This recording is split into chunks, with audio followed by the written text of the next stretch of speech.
கார்த்திரையாய் சூழ்ந்த இருளறவே பேரொளியாய் நின்ற திருவுருவே ஆசானே என்னை ஆள்பவனே குருநாதா பக்கிரிசாமி.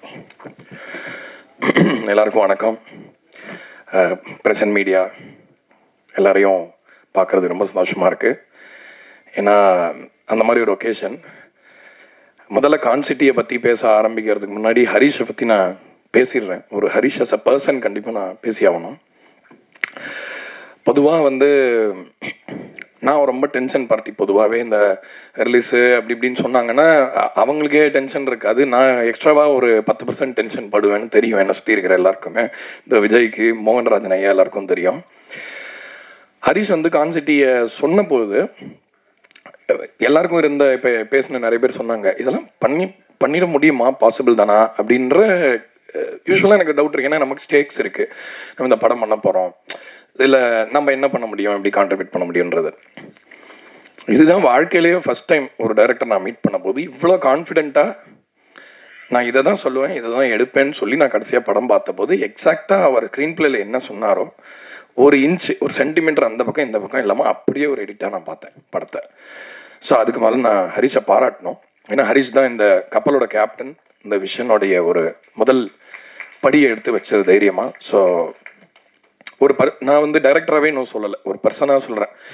ஏன்னா நிறைய ஃப்ரெண்ட்ஸ் கூட நான் டிஸ்கஸ் பண்ணும்போது சொல்லுவாங்க, இந்த மாதிரி அதாவது ஆர்ட் மாதிரி, அதாவது கிராஃப்டியான படங்கள் எடுக்கணும், ஏன் நிறைய பேர் அந்த மாதிரி படங்கள் தயாரிக்கிறது இல்லை, ஆர் ஏன் கமர்ஷியல் படங்கள் மட்டுமே வருது அப்படின்னு யோசிச்சுட்டு இருந்தபோது அப்புறம் நான் யோசிச்சு பார்த்தேன். இப்போ நான் ஒரு படம் நான் இப்போ கிரியேட் பண்ணுறேன், இது எல்லாரும் பார்க்கணும் அப்படின்னு நான் கேட்டுக்கிறேன் அப்படின்னா இதில் நானே என் பணத்தை போடுவேனா அப்படின்ற கேள்வியை இன்னைக்கு எவ்வளோ பெரிய டைரக்டர்ஸ்ட் வேணால் கேளுங்க, எத்தனை பேர்கிட்ட இருந்து அது பதில் வரும்னு உங்களால் கண்டிப்பாக அந்த ரூமை ரீட் பண்ண முடியும். ஏன்னா அதோட ஈஸி கிடையாது. ஒரு பெரிய கனவு இருக்கலாம், அந்த கனவுக்கு ரெக்க இருக்கலாம், நம்ம பறக்கணும்னு நினைக்கலாம், ஆனால் அதுக்கெல்லாம் செலவாகும். ஒரு பிளேன் நல்லா அழகாக பறக்குது, கீழே பார்த்து ஃபோட்டோ எடுக்க நல்லா இருக்கு, ஆனால் அதுக்கு அந்த ஏவியேஷன் ஃபியூவல் போட்டால் தான் அந்த பிளேன் அவ்வளோ தூரம் பறக்க முடியும். தன்னோட கனவுக்கு தானே கையெழுத்து போட்ட ஒரு ஆளை நான் ரொம்ப பெருமையாக நினைக்கிறேன். நான் இன்ஸ்பைரிங்காக எடுத்துக்கிறேன் ஹரிஷை. தன்னோட ஆர்ட்டை நம்பி இப்படி ஒரு லீப்பை எடுத்து, இப்படி ஒரு மேட் லீப் எடுக்கிறது ஐ ஃபைண்ட் இட் இன்ஸ்பைரிங். நான் பார்த்ததில்ல. இந்த மாதிரி நான் ஒர்க் பண்ணுற ஃபர்ஸ்ட் டைரக்டர் அவர் தான் நினைக்கிறேன். ஸோ ஃப்ரெண்டெல்லாம் தாண்டி ஹரிஷ் எனக்கு ஒரு இன்ஸ்பிரேஷன். நிறைய விஷயம் கற்றுக்கலாம் அவர்கிட்ட பேசும்போது. ஆனால் நிறைய ஃப்ரீயாக கொடுத்துடாதீங்க, ஏன்னா எல்லாத்துக்கும் செலவாகும். அதனால் பயங்கரமான புத்திசாலி, ரொம்ப இன்டெலிஜென்ட் கை. அதனால் ஹரிஷ்க்கு நான் ரொம்ப ஹாப்பியாக ஃபீல் பண்ணுறேன். ஏன்னா ஹரிஷ்க்கு தான் இதில் இருக்கிறதுலே ரொம்ப ஃபெய்த் தேவைப்பட்டதுன்னு நினைக்கிறேன். ஸோ அதனால் ஹரிஷ் கூட இருந்ததுக்கு நான் ரொம்ப சந்தோஷப்படுறேன். இந்த படத்தோட இன்செப்ஷன்லேருந்து இப்போ இந்த ஸ்டேஜில் ஆக்சுவலாக அந்த ட்ரெய்லர் பார்க்கும்பொழுது நான் கொஞ்சம் எமோஷ்னல் ஆனேன் ஹரிஷை பார்த்துட்டு. ஏன்னா சும்மா ஸ்மைல் பண்ணிட்டு உட்காந்துருந்தாரு, பட் அது பின்னாடி எவ்வளோ ஹார்ட் ஒர்க் இருக்குது, எவ்வளோ கஷ்டங்கள், எவ்வளோ ஸ்லீப்லெஸ் நைட்ஸ் எல்லாமே தெரியும். ஸோ வாழ்த்துக்கள் ஹரிஷ் முதல்ல உங்களுக்கு. அதுக்கப்புறம் இந்த படம் எப்படி ஆரம்பிச்சது அப்படின்னா, மிஸ்டர் அர்ஜுன் தாஸ் இல்லாமல் இந்த படம் இந்த அளவுக்கு கண்டிப்பாக வந்திருக்காதுன்றது நான் உறுதியாக சொல்ல முடியும். ஏன்னா இந்த படத்துடைய லீட் கேரக்டருக்கு, இந்த படத்துடைய ப்ராட்டகனிஸ்டுக்கு ரொம்ப ஒரு பெரிய ஒரு வெயிட் தேவைப்பட்டது. அந்த வெயிட் அவர்கிட்ட நேச்சுரலாகவே இருக்குன்னு நினைக்கிறேன். நான் அர்ஜுன் ரீசெண்டாக இப்போ நிறைய படம் பண்ணுறேன், அவருக்கு இன்னொரு 4 படம் இருக்குது. ஸோ அவரோட பேசும்போது நான் ஒன்று ரியலைஸ் பண்ணேன். என்னென்னா நம்ம இண்டஸ்ட்ரியில் நிறைய பேர் நிறைய ப்ரிப்பரேஷனோட வராங்க. சில பேர் கிராஃப்டை பண்ணேங்கிறாங்க, சில பேர் எஃபர்ட் போடுறாங்க, எல்லாம் பண்ணுறாங்க. ஆனால் ஏதோ ஒரு 2-3 பேருக்கு தான் அந்த ஒரு பெரிய இடம் கிடைக்குது இண்டஸ்ட்ரியில். அவரான்னு 2 பேர் தான் சொல்கிறாங்க. மற்றவங்கள்ட்ட என்ன கம்மி ஜாஸ்தின்றதை பற்றின கான்வர்சேஷன் அது கிடையாது. ஐ ஃபீல் லைக் சினிமாவுக்கு ஒரு இன்னோசன்ஸ் தேவைப்படுதுன்னு நினைக்கிறேன். ஏன்னா நம்ம அறிவால் சினிமாவை அந்த சக்தியை அவ்வளோ ஈஸியாக பல்ஸ் பார்த்துட முடியாது. எவ்வளோதான் நமக்கு அறிவு இருந்தாலும், எவ்வளோதான் இன்டெலெக்சுவல் கேப்பபிலிட்டி இருந்தாலும், இங்கே பியூரான ஒரு ஹார்ட் இருக்கணும். அவர் ரொம்ப அவுட் ஸ்போக்கனு, பயங்கர straight as an arrow kind of கை.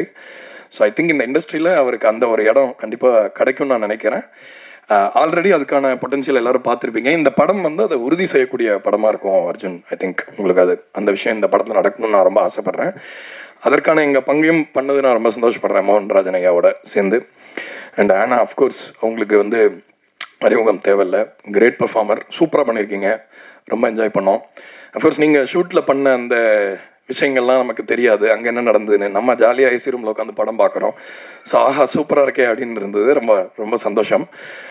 வடிவுக்கரசி அம்மா பிக் ஃபேன். அவங்க ஒரு லெஜெண்ட். அதாவது ஒரு நான் 80s சினிமாவோட ஒரு பெரிய ஃபேன். ஆக்சுவலாக தமிழ் சினிமாவில் 80s ஒரு ரொம்ப க்ளோரியஸ் பீரியட் அப்படின்னு சொன்னோம். ஏன்னா நிறைய புது புது தீம்ஸ், வேறு வேறு மாதிரி கதைகள் எல்லாமே கிடைக்கும். ஒரு படத்தில் உங்களுக்கு வந்து ஒரு காமெடி, அழணும், சிரிக்கணும், புல்லரிக்கணும், எல்லா மாதிரியான விஷயங்களும் ஒரு நவரசங்களும் கிடைக்கும் அந்த மாதிரி படங்கள். இப்போ தான் நான் நிறைய பார்க்குறேன் 80s சினிமாவில். திரும்ப நம்ம எதையா மிஸ் பண்ணிட்டோமா, திரும்ப கற்றுப்போமேன்னு சொல்லிட்டு நைட்டில் பார்க்க முடியுது. அவ்வளோ எக்ஸ்பீரியன்ஸோட ஒருத்தர் ஒரு ரோல் பண்ணும்பொழுது அதுக்கு கிடைக்கிற வெயிட்டேஜ் என்னால் உணர முடிஞ்சது. அவங்க சும்மா ஒரு கண்ணை அப்படி பண்ணால் கூட அவங்க சிலதெல்லாம் பண்ணியிருக்காங்க படத்தில், அங்கே சொல்லக்கூடாது. நானும் மோகன்ராஜனும் முதல் நாள் இவங்க ஸ்க்ரீனிங் எல்லாம் மியூசிக்கெல்லாம் பண்ணுறதுக்கு முன்னாடி ஒரு வாட்டி போட்டு காமிச்சாங்க. இவங்கெல்லாம் ஆல்ரெடி இவங்கெல்லாம் எப்படி இருக்காங்கன்னா படம் பார்க்கும்போது இவன் தான் படம் எடுத்திருக்கானா அப்படின்ற மாதிரி எல்லாரும் ரொம்ப சைலண்ட்டாக ஒரு பொட்டி பாம்பாக வந்து படம் பார்த்துட்டு இருக்காங்க. நானே ஒரு புரண்டு சிரிக்கிறோம். ஏன்னா அவங்க எங்களை ரீட் பண்ணிருக்காங்க. அப்புறம் நான் சொன்னேன், ஏன் உங்களுக்குலாம் சிரிப்பு வரலையா? இல்லை நர்வஸாக இருக்குது அப்படின்னாங்க. நாங்கள் அப்போலாம் என்ஜாய் பண்ணோம். And of course needless to say Yogi Babu அவர்கள், அவர்கிட்ட ஒரு பவர் இருக்கிறதா பார்க்குறேன் நான். ஒரு ஒரு இறைவனோட சக்தி அவருக்காக வேலை செய்கிறத என்னால் பார்க்க முடியுது. ஏன்னா ஒரு வாட்டியும் குழந்தைங்களாக இருக்கட்டும், வயசில் மூத்தவங்களாக இருக்கட்டும், இளைஞர்களாக இருக்கட்டும், யாராக இருந்தாலும் இவரோட முகத்தை பார்த்தா அப்படியே எல்லாத்தையும் மறந்து அப்படியே ஒரு பூரிப்பு ஆகிடுறது வந்து ஒரு சாதாரண கிரேஸ் கிடையாது. அவரோட ஒரு வாட்டி ஃப்ளைட்டில் வரும்பொழுது அவரோட ஜேர்னி எப்படி, சினிமாவில் அவர் என்னெல்லாம் எவ்வளோலாம் கஷ்டப்பட்டு இந்த இடத்த அவர் அடைஞ்சிருக்காரு அப்படின்றத சொன்னார். அவர்கிட்ட அதை கேட்கும்பொழுது ரொம்ப சந்தோஷமாக இருந்தது. எவ்வளோ பேக் ஸ்டோரி இருக்குது ஒருத்தருக்கும். ஒரு படத்தில் ஒருத்தரும் ஒரு சக்தி இல்லையா? ஸோ அதனால் it's a very powerful film. Power house pictures நான் தான் வச்சுருக்கீங்கன்னு நினைக்கிறேன். கரெக்டாக வச்சுருக்கீங்க பேர் ப்ரொடக்ஷன் ஹவுஸுக்கு. ஏன்னா வந்து ஐ ஃபீல் இந்த படத்தில் நடித்த எல்லாருமே, இந்த பையனும் குட்டி பையன் ரொம்ப அழகாக நடிச்சிருக்கான். ரொம்ப முக்கியமான கீ மொமெண்ட்ஸ்லாம் ரொம்ப மெச்சூராக பர்ஃபார்ம் பண்ணியிருக்கான் அந்த வயசுக்கு. அண்டு நடித்த எல்லாருமே அருள்தாஸ் சார், அண்ணாச்சி, இவர் சதா, அவர் சூப்பராக ஒரு கேரக்டர் பண்ணியிருக்காரு. பவரை வந்து ரொம்ப ஈஸியாக வீல்ட் பண்ண முடியாதுங்க. பவர் வந்து எல்லாருக்குமே வேணும், அது எல்லாருக்கும் தெரியும். பவரை எல்லாரும் ஆசைப்படுற ஒரு விஷயந்தான். நம்ம ஊரில் ஒரு மிகச்சிறந்த இடத்துல இருக்கிற நம்ம சூப்பர் ஸ்டாரே சொல்லியிருக்காரு, நான் கொஞ்சம் பவரை விரும்புகிறேன் அப்படின்னு. பவர் எல்லாருக்கும் அது மேலே ஆசை இருக்கும். ஆனால் அந்த பவரை வந்து நம்ம கையில் பிடிக்கும்பொழுது இப்போ ஒரு 10,000 வோல்ட் வந்து நல்ல பவர் தான். அதை கையில் பிடிக்கிறதுக்கு நமக்கு அந்த ப்ரிப்பரேஷன் வேணும், அந்த சக்தி வேணும். ஸோ இவங்க எல்லாருக்கிட்டையும் அது இருக்குன்னு நினைக்கிறேன். எல்லாரும் அவங்கவுங்களோட ஒரு ப்ரிப்பரேஷன்லேருந்து ஒன்று கொடுத்துருக்காங்க. இந்த பர்ஃபார்மன்ஸஸ் இல்லாமல் இந்த படத்தில் மியூசிக் இப்படி வந்திருக்காது கண்டிப்பாக. ஸோ அதனால் உங்கள் எல்லாருக்கும் நான் அந்த நன்றியை சொல்லிக்கிறேன். மெயின் கேரக்டர்ஸ் எல்லாரையுமே. மோகன்ராஜன் ஐயா, எப்படி உங்களை பற்றி பேசாமல் இருக்க முடியும்? இந்த படத்தில் வந்து இன்னும் ரிலீஸ் ஆகாத 2 பாட்டு இருக்குது. நான் மார்த்தட்டி சொல்லுவேன், நான் பெருமைப்படுறேன் அந்த 2 பாட்டுக்கு அப்படின்ற அந்த வந்த வார்த்தைகளாக இருக்கட்டும், அந்த பாட்டு. ஏன்னா வந்து இப்போது எம்எஸ்வி சாரோட ஈரா வந்து எல்லாருக்குமே பிடிக்கும். எனக்கு, ஹரிஷ்க்கு தத்துவ பாடல்களுடைய ஒரு பவரை வந்து தமிழ் சினிமா மிஸ் பண்ணுது அப்படின்றது நம்ம ரெகுலராக பேசுறது. இப்போ வந்து பழைய அந்த எம்ஜிஆர் சாரோட பாட்டெல்லாம் வந்து இந்த தத்துவ பாடல்கள்லாம் கேட்கும்பொழுது ரொம்ப மணிமணியாக தத்துவம் நமக்கு இன்றைக்கி கூட தேவைப்படுது. அந்த பழைய பாட்டுன்னு சொல்கிறாங்க. அது போகிற போக்கில் தூங்காதே தம்பி தூங்காதே பாட்டு வந்து கேட்டு நான் அன்னைக்கு எந்திரிச்சு உட்காந்து வந்தான் வாழ்க்கையில். பொதுவாகவே எனக்கு கோல்ஸோ ஒரு ஆம்பிஷன்ஸோ அந்த மாதிரி எதுவுமே கிடையாது. ஸோ நிறைய நேரத்தில் வந்து ஏதாவது ஒரு வார்த்தை வந்து நம்மளுக்கு பழைய டேப்பில் தேஞ்ச மாதிரி அது ஒரு பாட்டு போகுதுன்னு நினைக்காதீங்க. அந்த பாட்டு உங்களுக்குள்ளே போய் எதையாவது ஒன்று கண்டிப்பாக பண்ணோம். நம்ம எதெல்லாம் கவனிக்கிறோமோ, எதெல்லாம் நம்ம அக்னாலேஜ் பண்ணுறோமோ, அந்த எல்லா சக்தியும் நமக்காக வேலை செய்யும். ஸோ அந்த மாதிரி பழைய பாட்டுன்ற சக்தியை எப்படி பயன்படுத்துறது அப்படின்னு கேட்டபோது ஹரிஷே அதுக்கு ஒரு ஐடியா கொடுத்தாரு. படத்தில் வந்து 2 பாட்டு, எனக்கு இந்த ஈரா கிடையாது, மாடர்ன் மியூசிக் கிடையாது, ஜென்சி கிடையாது, எதுவுமே கிடையாது, பழைய பாட்டை ஞாபகப்படுத்துகிற மாதிரி ஒரு நல்ல தத்துவ உணர்ச்சி இருக்கிற மாதிரி 2 பாட்டு பண்ணணும்னு சொன்னார். இத்தனை வருஷமாக நான் ஒரு 13 வருஷமாக நான் பின் கம்போஸ் மியூசிக் தமிழ் சினிமாவில். அந்த 2 பாட்டுக்காக நான் என்றைக்குமே பெருமைப்படுவேன். இது வரைக்கும் நான் பண்ண எதையும் நினச்சேன் பெருமைப்பட்டதில்லை. இந்த 2 பாட்டுக்காக நான் பெருமைப்படுவேன். அந்த பெருமையில் 50% அவருக்கு தான் போகும், மோகன்ராஜனுக்கு. இவ்வளோ அழகான வரிகள். கிம்சிங்லேருந்து அது வரைக்கும் எல்லாமே எழுதிட்டார், A to Z. என்ன வேணும், டேக் இட், அந்த மாதிரி. ஸோ அதனால் விஜய், கண்டிப்பாக விஜய் பற்றி பேசணும். இப்போ ஒரு தயாரிப்பாளர் ஆகிட்டார். நாங்கள் மீட் பண்ணும்பொழுது ஆர்டிஸ்ட்ஸுக்கு வந்து எப்படியாவது ஒரு ஜெனுவினாக இருக்கிற ஆர்டிஸ்ட்டை வந்து ஸ்டார்ஸ் ஆக்கி பார்க்கணும் அப்படிங்கிறது விஜயோட ஆசை எப்பயுமே. இப்போ எனக்காக பண்ண அந்த விஷயத்த சினிமாக்காகவே மற்ற சினிமா ஃபீல்டுக்காகவே பண்ண ஆரம்பித்து கையில் எடுத்துட்டாரு. நிறைய அவர் எங்கே இருந்தாலும் மழை பெய்யும், எங்கே நின்னாலும் செடி வரும். ரொம்ப ஒரு பியூரான பர்சன், வெரி குட் இன்டென்ஷன்ஸ் இருக்கிற பர்சன். விஜயோட அசோசியேட் பண்ணதுக்கு ரொம்ப சந்தோஷப்படுறேன். அடுத்த படத்தில் நம்ம திரும்ப ஒர்க் பண்ணுறோம். ஸோ எல்லாருமே ஃபேமிலி மாதிரி இருக்கிறனால ஒன்று சொல்லிக்கிறேன் கடைசியாக கான்சிட்டி பற்றி. ஏன்னா இன்டர்வியூ போனாலும் சரி, வீட்லேயும் சரி, ஃப்ரெண்ட்ஸும் சரி, உங்கள் பாட்டெலாம் நல்லா இருக்கு, அதெல்லாம் ஒரு பக்கம் இருக்கட்டும், கமர்ஷியல் படம் எப்போ பண்ணுவீங்க, பெரிய படம் எப்போ பண்ணுவீங்கன்னு இந்த சிவாஜி படத்தில் ஒரு டைலாக் வரும், எத்தனை வாட்டிடா இந்த கேள்வியே திரும்ப திரும்ப கேட்பீங்கன்னு ஒரு டைலாக் வரும். அந்த மாதிரி தோணியிருக்கு. நான் 100% கான்ஃபிடென்ட்டாக சொல்கிறேன், கான்சிட்டி தான் நான் பண்ணுற முதல் பெரிய படம். அந்த பெரிய படம்ன்ற பிராக்கெட் இருக்குல்ல, அந்த பிராக்கெட்டில் வரக்கூடிய பெரிய படம். நான் நிறைய உணர்ச்சி பூர்வமான படங்கள் பண்ணியிருக்கேன், ஆன்மபூர்வமான படங்கள் பண்ணியிருக்கேன், நிறைய சோல்ஃபுல்லான மியூசிக் பண்ணியிருக்கேன். பட் இந்த படத்துக்கு அப்புறம் பெரிய படம் தான் பண்ணுறோம், ஓகேவா? ஸோ அதில் வந்து அந்த லிஸ்ட்டில் ஃபஸ்ட்டு கான்சிட்டி. அந்த படத்தை எனக்கு கொடுத்ததுக்காக ஹரிஷ்க்கு நான் தேங்க் பண்ணுறேன். ஏன்னா ஹரிஷ்க்கும் தெரியும் எனக்கு வந்து ஜனரஞ்சகமான இந்த மாதிரி கமர்ஷியல் படங்கள் பண்ணணும் அப்படின்ற எனக்கு இன்டென்ஷன் இருக்குன்னு தெரியும். பட் அதுக்கான சரியான படம் வந்தது, அதுக்கான சரியான டைரக்டரும் வந்தார். ஏன்னா நிறைய பேர் கமர்ஷியலாக பண்ணணும்னு அவங்களே ஒரு 100 வாட்டி ஒரு சென்டென்ஸ்க்கு சொல்லுவாங்க, ஆனால் அது எப்படி பண்ணணும்னு தெரியும். ஏன்னா இப்போ சினிமா வந்து கமல் சார் சொன்ன மாதிரி ஒன்றுமே நம்ம தெரியாமல் வந்து எப்படியாவது பழச்சிக்கலான்ற சினிமா இன்னைக்கு இல்லை. இன்னைக்கு எல்லாருமே ஒரு 10க்கு 1000 விஷயம் தெரிஞ்சு தான் உள்ள வராங்க. ஹரிஷோட ஜேர்னி வந்து ஏபியா, அவரை நான் பார்த்துருக்கேன் டூரிஸ்ட் ஃபேமிலியில், மற்ற படங்கள்லாம் ஒர்க் பண்ணும்பொழுது எவ்வளோ அவரோட அறிவு கூர்மை எவ்வளோ அந்த ப்ராஜெக்ட்ஸ்க்கு தேவைப்பட்டது, அதோட வெற்றிக்கு எவ்வளோ இம்பார்ட்டண்ட்டாக இருந்தது அப்படின்னு. ஸோ அந்த அனுபவம்லாம் தான் இந்த படமாக மாறி இருக்கு. ஸோ பிரசன்ட் மீடியா, நீங்கள் நான் இது வரைக்கும் நல்ல படங்களை சப்போர்ட் பண்ணுங்க, உணர்ச்சி பூர்வமான படங்களை சப்போர்ட் பண்ணுங்க நிறைய பேசியாச்சு. இந்த படம் எல்லாருக்குமே 100% சந்தோஷத்தையும் சிரிப்பையும் பூரிப்பையும், அதே நேரத்தில் இந்த உலகம் எங்கே போயிட்டு இருக்கு அப்படின்ற ஒரு சின்ன தாட்டோட உங்களுக்கு எதையாவது ஒன்று திரும்ப கொடுக்கும்னு சொல்லி இந்த வாய்ப்புக்கு நன்றி சொல்லி விடைபெறேன். வணக்கம்.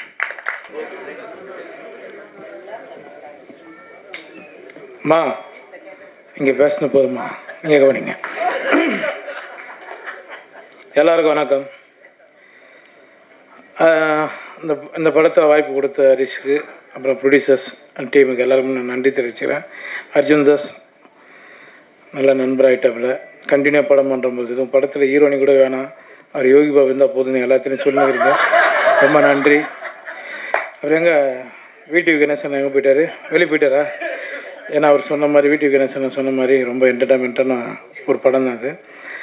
ஏன்னா வீட்டுக்கு வேணால் மட்டும்தான் தெரியும், அவரால் மட்டும்தான் முடியும். ஒரு தம்மாக இருக்கிறதுக்கு அவரால் மட்டும்தான் தம் பிடிக்க முடியும். அதனால் அவர் தைரியமாக சொல்லிட்டு போயிட்டார். ஹரிஷை பற்றி சொல்லணுன்னா, இந்த படத்தில் நடந்ததை பற்றி தான் எல்லாருமே சொல்கிறீங்க. ஹரிஷை பற்றி எனக்கு முதல்ல எப்பயோ தெரியும், இப்போ பாதி படமாடா, அவன் அங்கேருந்தே செட்டில் தான் பேச சொல்லுவான் எல்லாரையும். அவங்க கூட இருப்பேன். அப்புறம் டூரிஸ்ட் ஃபேமிலி பண்ணப்பில் இந்த படத்தில் வந்து எனக்கு கதை சொன்னேன். என்னோடய ஆஃபீஸில் வந்து கதை சொன்னாப்புல. சொல்லும்போது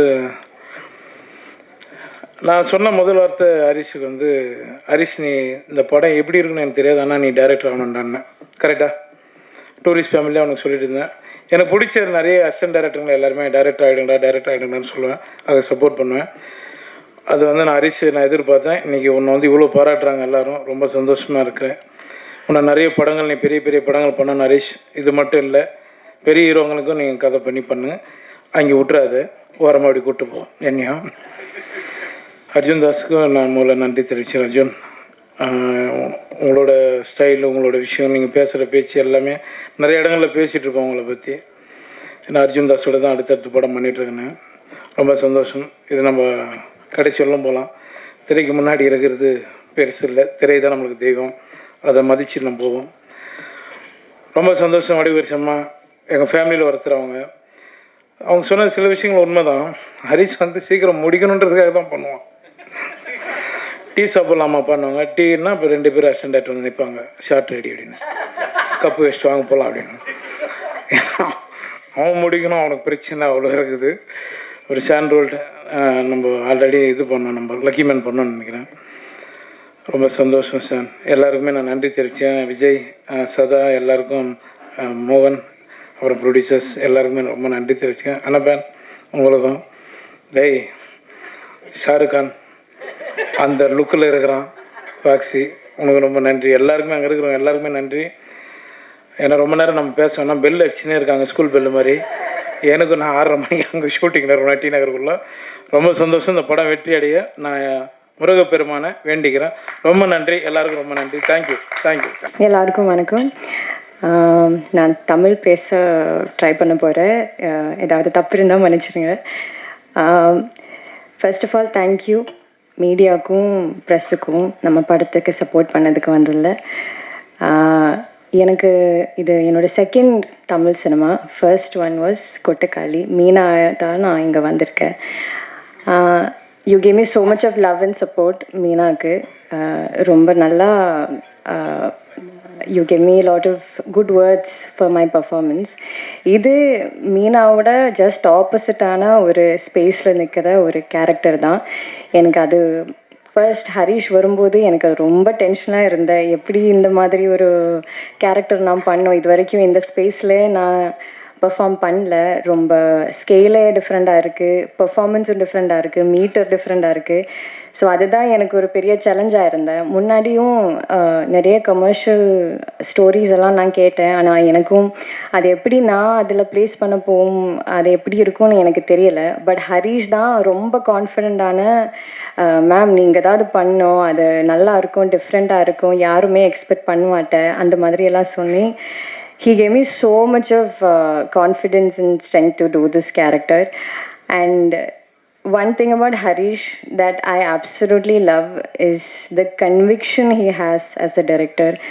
அவங்க யார் என்ன டவுட் சொன்னாலும், படத்துக்காக ஷூட் ஆர் என்ன வேணாலும், ஆக்டர்ஸ், எனி இஷ்யூஸ் இந்த செட், ஹரிஷை ஃபேஸ் பார்க்கும்போது பண்ணலாம் மேம், நம்ம பண்ணலாம், அப்படி தான் சொல்லியிருக்கோம்.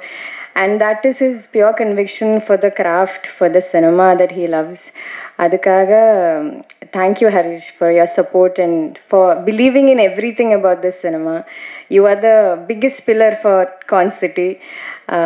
எல்லா இடத்துலும் நம்ம இந்த படத்தை பற்றி பேசும்போது டைரக்டரோட தேங்க்ஸ் சொல்லுவோம், ப்ரொடக்ஷனோட தேங்க்ஸ் சொல்லுவோம். அது that is how we've been practicing. But here எனக்கு ஹரிஷோட தேங்க்ஸ் சொல்லும்போது, ப்ரொடக்ஷனோட தேங்க்ஸ் சொல்லும்போது ரொம்ப ஆனஸ்டாக டிசர்விங்கான ஒரு பெரிய தேங்க்ஸ் தான் இது. என்னென்னா அவ்வளோ ஹார்ட் ஒர்க் பண்ணி ஒரு படத்தை இந்த 26 ரிலீஸ் வரைக்கும் கொண்டு வந்திருக்கேன். அதுவும் not just they didn't just push it across. அவங்க என்ன பெஸ்ட் பண்ண முடியும், என்ன பெஸ்ட் ரிலீஸ் பண்ண முடியும், பேனர்ஸ், என்ன சாங்ஸ், மியூசிக், ப்ரமோஷன்ஸ் எல்லாம் எவ்வளோ பெஸ்ட் பண்ண முடியும் அந்த மாதிரி படம் ப்ளேஸ் பண்ணி தான் கொண்டு வந்திருக்கேன். அதுக்கு ஒரு பெரிய தேங்க்ஸ், ஒரு பெரிய congratulations. Next all my co-actors. Arjun Das, he has been a delight to work with. We've been trying to work together for a few films. இதுதான் full-fledged வந்திருக்கேன். As an actor, he's brilliant. நீங்கள் எல்லாருக்கும் தெரியும். As a human being also, he is incredibly kind and humble. அவங்க எல்லாரும் receive பண்ணதும் அவ்வளோ ஹம்பிளான ஒரு கொலாபரேட்டிவான ஒரு ஸ்பேஸில் தான் நம்ம எல்லோரும் ஒர்க் பண்ணியிருக்கேன். Vadivukkarasi ma'am, you are a legend. உங்கள் கூட ஒர்க் பண்ணது it was such a dream for me. என்னன்னா எனக்கு சீனியர்ஸ் ஆக்டர்ஸ் கூட ஒர்க் பண்ணும்போது I am always very excited. ஏன்னா அவங்க எவ்வளோ வருஷமாக சினிமா பண்ணியிருக்கேன், நிறைய ஸ்டோரிஸ் இருக்குது, எக்ஸ்பீரியன்ஸஸ் இருக்குது, சினிமாவோட ஹார்ட்ஷிப் இருக்குது. அதெல்லாம் ரொம்ப ஸ்வீட்டாக என்கிட்ட பேசி ரொம்ப ஜெனுவினாக ஸ்டோரி ஷேர் பண்ணி she spend time with me. And எனக்கு ரொம்ப சப்போர்ட் கொடுத்துருக்கேன். லைக் நான் டயலாக் பேசும்போது எனக்கு ஃபர்ஸ்ட் ஒரு 3-4 days I was very scared. என்னென்னா தமிழ் அவ்வளோ ஃப்ளூவெண்ட்டாக வரமாட்டேன், அந்த மாதிரி ஒரு டென்ஷனில் தான் இருந்தேன். அப்போ ஹரிஷ் வரும்போது ஹரிஷோட speed is incredibly fast. Harish என்ன பேசினாலும் எனக்கு ஃபுல்லாக தெரிய மாட்டேன். So when he came and told me the dialogues, I thought it's because எனக்கு தமிழ் அவ்வளோ தெரியாது இருக்கனால I don't understand it. Then I look at Varigarisi ma'am and she's like, எனக்கும் புரியலை அந்த மாதிரி சொல்லும். But she was a delight. She helped me so much. Thank you ma'am. Yogi Babu sir, he I think he increased my lifespan by 10 years by just making me laugh. எனக்கு மட்டும் இல்லை எல்லாரும் எல்லா சீன்லும் it was so difficult for us to perform in the best way possible. என்னன்னா ஒரு dialogue பேசி திரும்பும்போது அவங்க ஏதாவது கவுண்டர் சொல்லும், எல்லாரும் சிரிச்சுட்டே இருக்கும். Behind camera on screen we are all laughing. So he is a fantastic person, fantastic performer. Akhilan, he's my first on-screen son. And he's been a sweetheart and also he's also very seasoned. அவங்க சின்ன பையனா இருந்தாலும் camera தெரியும், direction கியூஸ் எல்லாம் ரொம்ப நல்லா தெரியும். He's a brilliant boy. And Foxy, it's been so much fun working with you. Again, like everybody said, I'm seeing you wearing a full pant, which is fun to see. Thank you for being so kind and patient. எல்லாரும் இந்த படம் work பண்ணியிருக்கிற எல்லாரும் என் டீமும் everybody's been so supportive. Shaan sir, உங்கள் music, this is the first film that I danced. இது என்னோட முதல் டான்ஸ். அதுக்கு மாஸ்டர் சந்தோஷ் மாஸ்டர் பெரிய தேங்க்ஸ். என்னை ட்ரஸ்ட் பண்ணி அவ்வளோ டிஃபிகல்ட்டான ஸ்டெப்ஸ் எல்லாம் எனக்கு கொடுத்துட்டு இருக்கேன். But I had a blast doing it. Shaan sir's music just made it incredibly wonderful as an experience. So I hope நீங்கள் எல்லாரும் தியேட்டர் போய் இந்த படம் பார்த்து சப்போர்ட் பண்ணுவீங்க. Thank you so much. Thank you for coming here also. Thank you. ரொம்ப late ஆச்சுன்னு தெரியும், பட் தேங்க்யூ. குயிக்காக முடிச்சிடுறேன். ஜஸ்ட் எல்லாருக்கும் தேங்க்யூ சொல்கிறேன். வேறு என்னென்ன சொல்லணுமோ அதை நேரில் சொல்லிக்கிறவங்க எல்லார்ட்டையும். Firstly thank you Harish. நிறைய சொல்லணும்னு இருந்தது, பட் அன்ஃபார்ச்சுனேட்லி ரொம்ப டைம் ஆச்சு. Thank you. I want to win big. All the very best. ரொம்ப ஸ்மார்ட்டாக கன்விக்ஷனோட அந்த அஷூரன்ஸோட இந்த படத்தை ஸ்டார்ட்லேருந்து ஃபினிஷ் வரைக்கும் பிளான் பண்ணி இது வரைக்கும் கொண்டு வந்திருக்காரு. Thank you to all the producers. You know இந்த அளவுக்கு ப்ரமோட் பண்ணி யூனோ சிட்டி ஃபுல்லாக பேனர்ஸ் போஸ்டர்ஸ் எல்லாம் பார்க்குறது எனக்கு இது first time. So thank you very much. Big thank you Ahimsa ஃபிலிம்ஸ்க்கு ஆல்சோ, பெரிய ரிலீஸ்க்கு Delta Studios. And thank you so much sir. நீங்கள் படம் பார்த்துருக்கீங்க, உங்களுக்கு பிடிச்சிருக்கு நீங்கள் சொன்னீங்க. Thank you so much. ஒன்று மட்டும் சொல்கிறேன். இந்த படம் வந்து ஃபேமிலியோட, ஃப்ரெண்ட்ஸோட, ரிலேட்டிவ்ஸோட நீங்கள் ரிலேட் பண்ணுற ஒரு படமாக இருக்கும். இது வடுகர் சிம்மாவோட பெர்ஃபார்மன்ஸ், யோகி பாபு சாரோட பெர்ஃபார்மன்ஸ், விடிவி கணேஷ் சாரோட பெர்ஃபார்மன்ஸ், ஆனபனோட பெர்ஃபார்மன்ஸ், அகிலோட performance and all the other ஆக்டர்ஸோட பெர்ஃபார்மன்ஸ் அண்ட் ஷான் ஐயாஸ் வண்டர்ஃபுல் மியூசிக் காக படம் பாருங்கள். இமோஷன் இருக்குது, ஹியூமர் இருக்குது, அதில் ஒரு ரொம்ப அழகான கதை இருக்குது. அண்ட் உங்கள் எல்லாருக்குமே இந்த படம் ரொம்ப பிடிக்கும் நான் நம்புகிறேன். நம்பி தியேட்டருக்கு வரலாம், நம்பி வாங்க, சந்தோஷமாக வீட்டுக்கு போங்க. Thank you very much. சாரி உங்களுக்கு ரொம்ப டைம் ஆச்சுன்னு தெரியும். ஏதாவது ஒரு இன்டர்வியூவில் இன்னும் டீட்டெயிலாக சொல்கிறேன் உங்கள் எல்லாரும் பற்றியும். பட் வெரி ஹாப்பி உங்கள் எல்லாரோடையும் ஒர்க் பண்ணதில். நிறைய சீனியர் ஆக்டர்ஸோட ஒர்க் பண்ண சான்ஸ் கிடச்சிது. Big thank you to the producers, Vijay எல்லார்ட்டையும் இண்டிவிஜுவலாக தேங்க்யூ சொல்கிறேன். சீக்கிரம் முடிச்சிடுறேன், நான் இன்னும் ஹரிஷும் பேசணும். So thank you once again. Sorry for the delay. Thank you. Lots of love.